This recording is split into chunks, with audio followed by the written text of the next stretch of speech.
Wednesday, 8th of July 2015. Paper highlights. First, let's look at the paper highlights from Daily Mirror. Party is in a rush to complete nomination lists. The UNP to form broad alliance. TNA finalizes the nomination list. Danuna to contest with SF. UPFA nomination lists after MS approval. Amidst the agreement to nominate former President Mahinda Rajapaksa to contest the general election under the United People's Freedom Alliance, the party is facing many a challenge to screen numerous applicants for nominations. The UPFA is a grouping of several political parties comprising the Mahajana Exit Peramuna, the Sri Lanka Mahajana Party, the Desa Vimukti Janata Party, the National Unity Alliance and the Elam People's Democratic Party. Another highlight from Daily Mirror. DEW violated parliamentary privileges. Ranil. Prime Minister Ranil Wickremesinghe said yesterday former Parliamentary Committee on Public Enterprises Chairman DEW Gunasekara and the reports published in the media on the bond issue had violated the Parliamentary Privileges Act. Another highlight from Daily Mirror. Former UPFA MP Vidhanagamage remanded. Former UPFA Badula District Parliamentarian Tenuka Vidhanagamage was yesterday remanded till July 14th by the Mahiyanganaya magistrate after he surrendered to the police for violating election laws in Mahiyanganaya. More highlights from Daily Mirror. No sign of missing Indian aircraft in Sri Lanka waters. The Navy has informed India that it had found no sign of the missing Indian military surveillance aircraft in Sri Lankan waters. Indian media reported that the Domia aircraft had gone missing while on a routine surveillance mission along the Tamil Nadu coast after taking off from the Chennai airport on June 8th with 3 crew members on board. Now let's move to the paper highlights from Ceylon today. Controversy continues. MS to finalize SLFP list. The final list of nominations of the candidates of the Sri Lanka Freedom Party is due to be strictly scrutinized by President Maithripala Sirisena. Internal sources of the SLFP said the president is due to inspect each name in the SLFP nominations list before granting his approval. Another highlight from Ceylon today. SC Justice granted bail.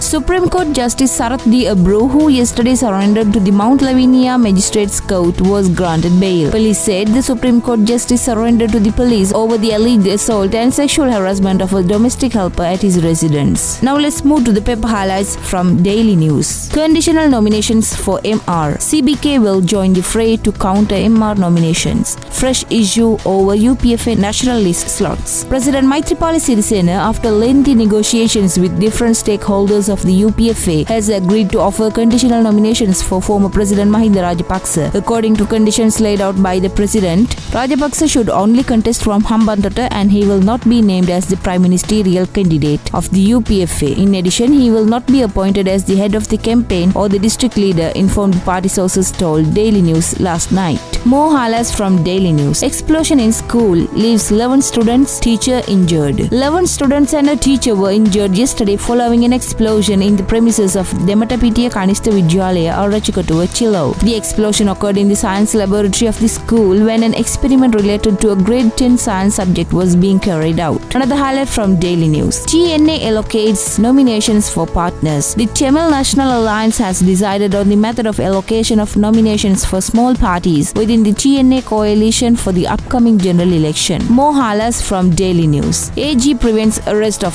D. Abru. The Attorney General yesterday prevented the Criminal Investigations Department from arresting Supreme Court Judge Justice Sarath D. Abru. The CID team was on their way to arrest Justice D. Abru when an AG department official communicated the AG's decision to the CID. Justice D. Abru is charged with allegedly assaulting a domestic aide with his pistol butt and sexually harassing her. Another highlight from Daily News. Hiran on Hirunika. She is the ideal life partner. Hiran Yattovita, who married Western Provincial Council Minister Hirunika Premachandra on Monday, says she has all the qualities he had been searching for in a life partner. First impressions count in long-term relationships. Hirunika left a lasting impression on me when I first met her a year back at a Miss Sri Lanka pageant. We spoke to each other and I was captivated by her beauty, Hiran says. We brought you the paper highlights from today's newspapers and we will bring you more tomorrow.